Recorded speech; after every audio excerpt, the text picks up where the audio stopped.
गुरुजी, आप जब video start करने के बाद ये बोलते हैं ना, जो सबके हृदय में विराजमान परमात्मा को मेरे राम राम।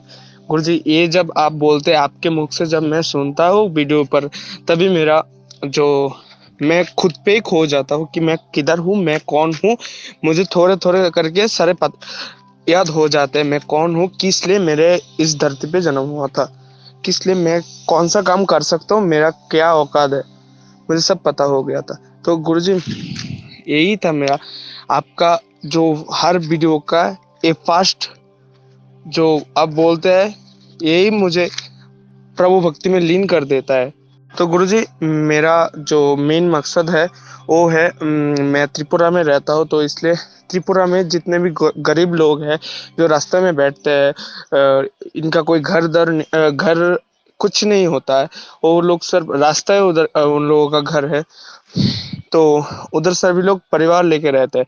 तो मेरा इच्छा यही है कि मैं उन लोगों का सहायता कर पाऊँ ठीक तरीके से। तो मेरा एज भी इतना नहीं है, मेरा एज सिर्फ 18+ हुआ है। तो मेरे पास इतना पैसा है भी नहीं। तो गुरुजी, मैं बता रहा हूँ कि लोग जैसे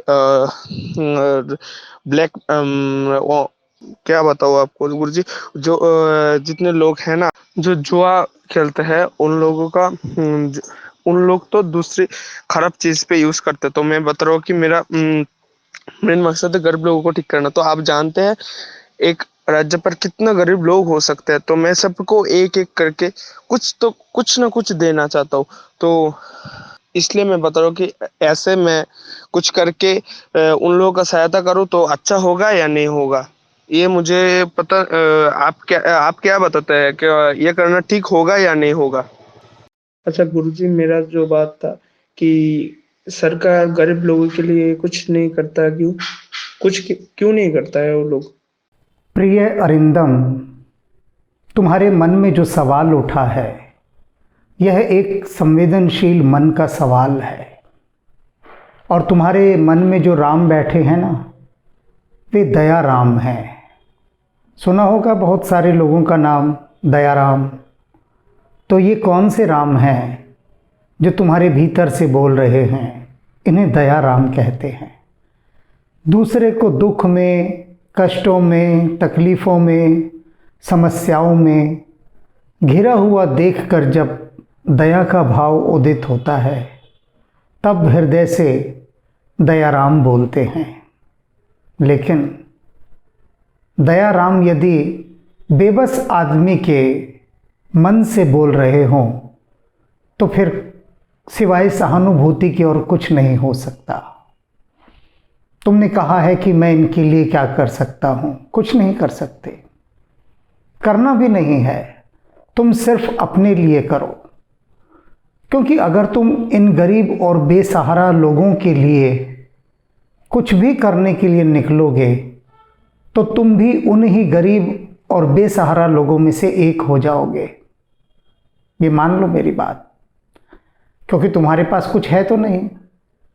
अब जब है नहीं, जो है वह भी गंवाकर तुम भी उन्हीं के साथ, उन्हीं की कतार में खुले आकाश के नीचे बैठ जाओगे। तो तुम सिर्फ अपना सोचो, अपने भविष्य का सोचो। जो थोड़ा बहुत कमा रहे हो, अपने लिए बचा कर रखो। तुम्हारे लिए किसी की सहायता करने का आदेश राम जी की तरफ से नहीं है, क्योंकि अगर होता तो राम तुम्हें उतना समर्थ बनाते। नहीं बनाया है ना। रामकृष्ण परमहंस एक बात कहते हैं कि पौधा अगर छोटा हो तो उसे बहुत संभाल कर रखना पड़ता है, बहुत जतन के साथ। कुछ भी उस पर किसी भी प्रकार का कोई दबाव ना आए, कोई नुकसान ना पहुंचे, इतना उस पौधे को संभाल कर रखना होता है। लेकिन जब वह पौधा एक बहुत बड़ा वृक्ष बन जाता है, तब चाहे तुम उससे हाथी को बांध दो, उस वृक्ष को कोई फर्क नहीं पड़ेगा, बल्कि हाथी बंधा रहेगा। अभी तुम एक छोटे नन्हे पौधे हो और तुम चाहते हो इतनी बड़ी जिम्मेदारी के हाथी को अपने से बांध लो, तो हो गया क्या? वो हाथी तुम्हें तहस नहस कर देगा, तुम्हें तोड़ जाएगा, नष्ट कर देगा, बांध ही ना पाओगे। हाथी क्या, एक बकरी का बच्चा भी नहीं बंधेगा तुमसे, वो भी तुम्हारे इस नन्हे पौधे को चर जाएगा, खा जाएगा। तो ये बात भूल जाओ कि तुम्हें किसी की सहायता करनी है। बात तुम्हें कुछ विचित्र लग रही होगी मेरी कि मैं तुम्हें दूसरों की सहायता करने से रोक रहा हूँ, लेकिन मैं सही कर रहा हूँ, क्योंकि मैं एक और गरीब को बढ़ाने से रोक रहा हूँ, एक और बेसहारा बिना छत के व्यक्ति को बढ़ने से रोक रहा हूँ। तुम आगे बढ़ो, तपस्या करो, पुरुषार्थ करो, साधना करो। राम जी की कृपा होगी, राम जी तुम्हें उतना धनी बना सकेंगे, तब तुम खूब सहायता करना, कौन मना करता है। और तुमने अभी कहा कि सरकार भी कुछ नहीं कर रही है ऐसे लोगों के लिए, तो मैं तुम्हें बता दूं कि सरकार सब कुछ करती है। सरकार का काम ही क्या होता है? जो रक्षा करे। सरकार सदा सहायता ही करती है, रक्षा करती है। इसीलिए देखा होगा ना, हर आदमी सरकारी नौकरी के लिए भागता है। क्यों भागता है? कि एक बार सरकारी नौकरी मिल गई तो फिर किसी चीज़ की चिंता नहीं रहती, किसी भी चीज़ की। तब तो हर चीज़ की चिंता सरकार करती, क्योंकि सरकार के नौकर हो गए, फिर हमारी फिक्र तो सरकार करेगी। तो ये तो छोटी मोटी सरकारें हैं। एक इससे भी बड़ी सरकार है, मैं अभी उसकी बात नहीं कर रहा, क्योंकि उसकी बात की यहाँ कोई आवश्यकता नहीं, कोई लॉजिक नहीं, कोई तर्क नहीं। मैं सीधे सीधे सरकार की बात कर रहा हूँ, भारत सरकार की। तुम सोच रहे हो कि इतने गरीब बेसहारा आदमी छत नहीं, भूखे हैं, बिना कपड़ों के हैं, बहुत ख़राब हालत में है, लेकिन सरकार कुछ नहीं कर रही। सरकार बहुत करती है, बहुत पैसा देती है सरकार, बहुत पैसा। लेकिन होता क्या है, जो उन पैसों को बांटने वाले होते हैं ना, वे सब खा जाते हैं। सरकार का दोष नहीं है। मैं तुम्हें एक उदाहरण के द्वारा बात समझाता हूँ। मैं दिन रात देखता हूँ, हर वक्त देखता हूँ, सड़कों पर बड़े बड़े गड्ढे। खुद मेरे साथ हुआ बरसों पहले। मैं विद्यालय में पढ़ता था, रात को ट्यूशन पढ़ाकर बच्चों को लौटता था। साइकिल थी एक, तो साइकिल चलाता हुआ आ रहा था एक गली से। उसको साइड रोड कहते हैं। एक तो मेन रोड होती है, मेन रोड के साथ एक साइड रोड बनी होती है, सर्विस लेन जिसे कहते हैं। वहाँ स्ट्रीट लाइट नहीं थी, लगी हुई थी, खंबे लगे थे, जल नहीं रही थी। और वहीं पर एक बहुत गड्ढा रहा होगा, कोई 1-1.5 फुट का।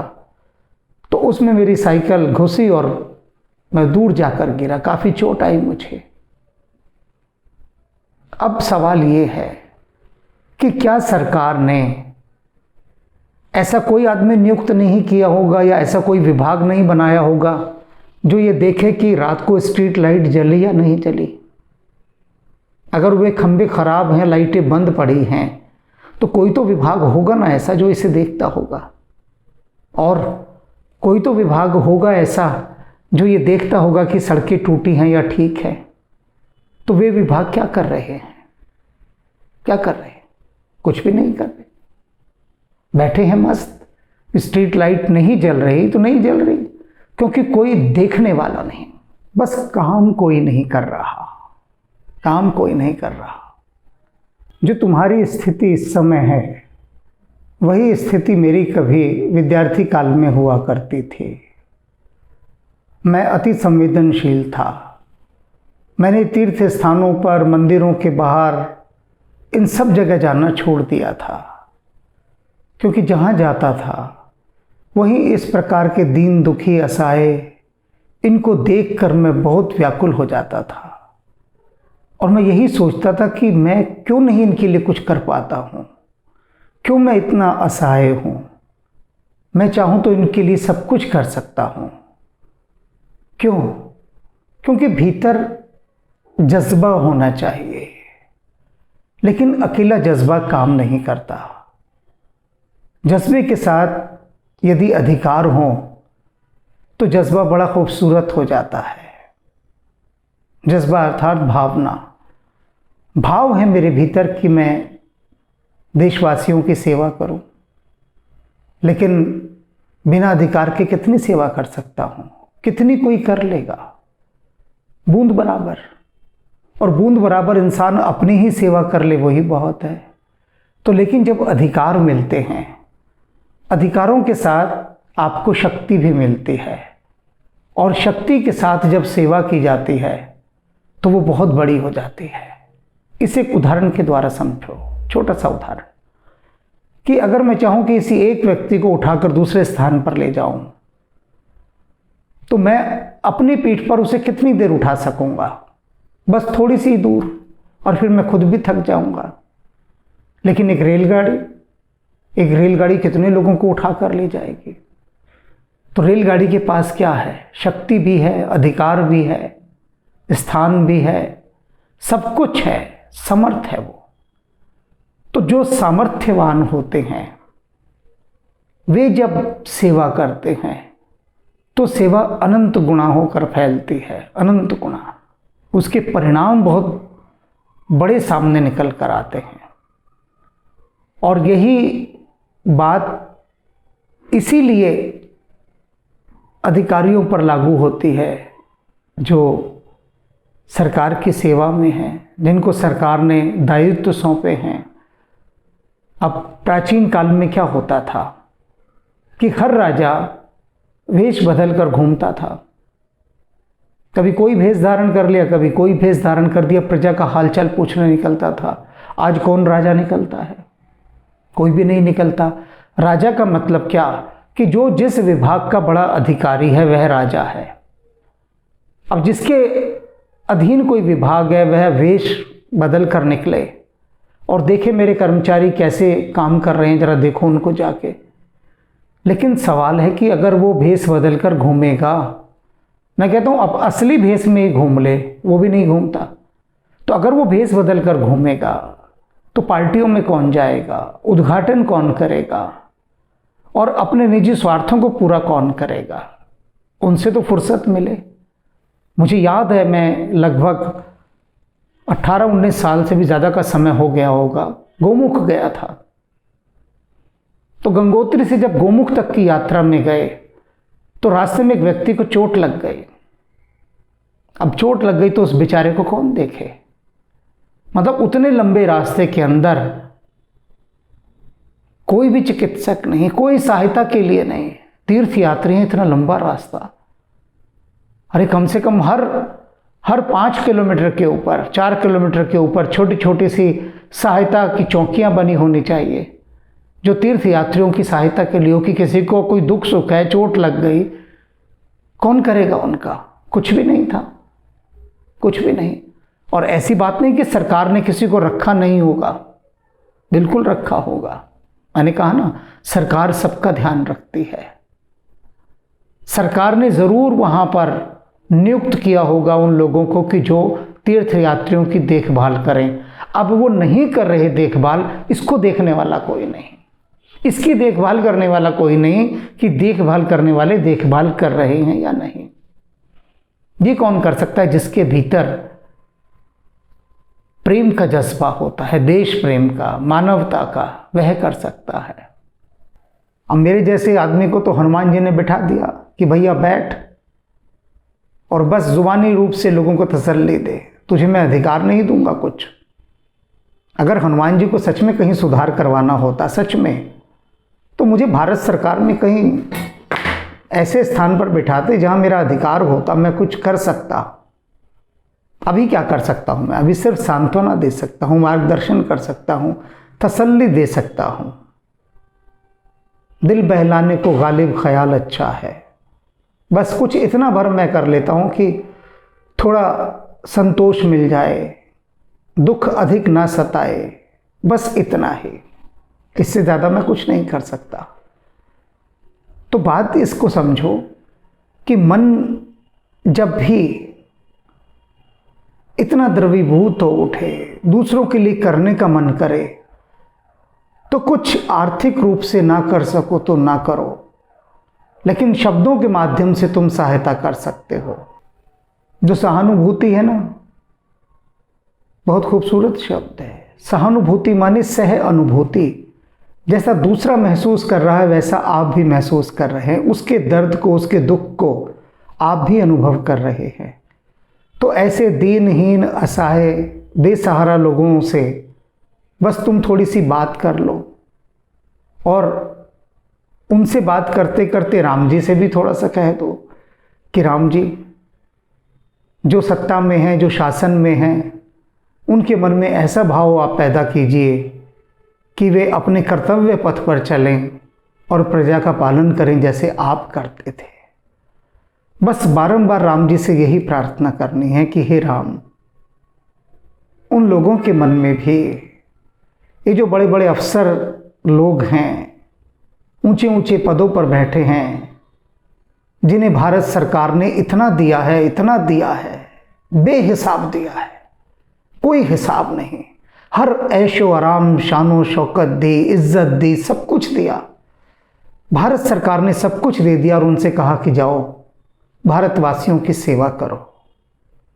लेकिन भीतर बैठी माया, भीतर बैठा अहंकार, भीतर बैठा अज्ञान उन्हें कहाँ सेवा के पथ पर चलने देता है? नहीं चलने देता। चलाना पड़ता है। अब चलाने के लिए तो हनुमान जी जैसा कोई चाहिए ना, जो आ जाए और लोगों को काम करना सिखाए कि जो तुम तनख्वाह ले रहे हो, जो वेतन ले रहे हो, जो पैसा दिया जा रहा है, उसका काम कैसे करना है। काम लेने वाला भी आना चाहिए कोई, और वो हनुमान जी जैसा ही कोई योगी होना चाहिए, तभी कर सकता है। और ऐसे सिर्फ राम जी ही हुए हैं। राम ही प्रजा पालन के लिए निरंतर निरंतर लगे रहते थे।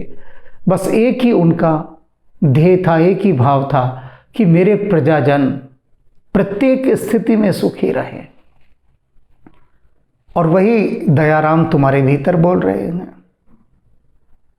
तो उन दयाराम को नमस्कार करो और उनसे कहो दया के साथ साथ तुम्हें शक्ति भी दें, जिससे तुम उस दया को चारों तरफ फैला सको, उस दया से दूसरों की सहायता कर सको, दूसरे लोगों के मन में भी दया जन्मा सको, जगा सको। तो प्रिय अरिंदम, तुम अपने को समर्थ बनाने की यात्रा पर निकलो। मेरी शुभकामनाएं हैं कि तुम आगे बढ़ो और सरकार में उच्च पद पर बैठो और वहाँ बैठकर इस प्रकार के असहाय लोगों की सहायता करो, और इससे इस धरती का कल्याण होगा। बस इन्हीं भावों के साथ तुम अपने भीतर बैठे दयाराम को बार बार पुकारते रहो कि हे राम, मुझे समर्थ बना कि मैं कुछ कर सकूं। राम राम।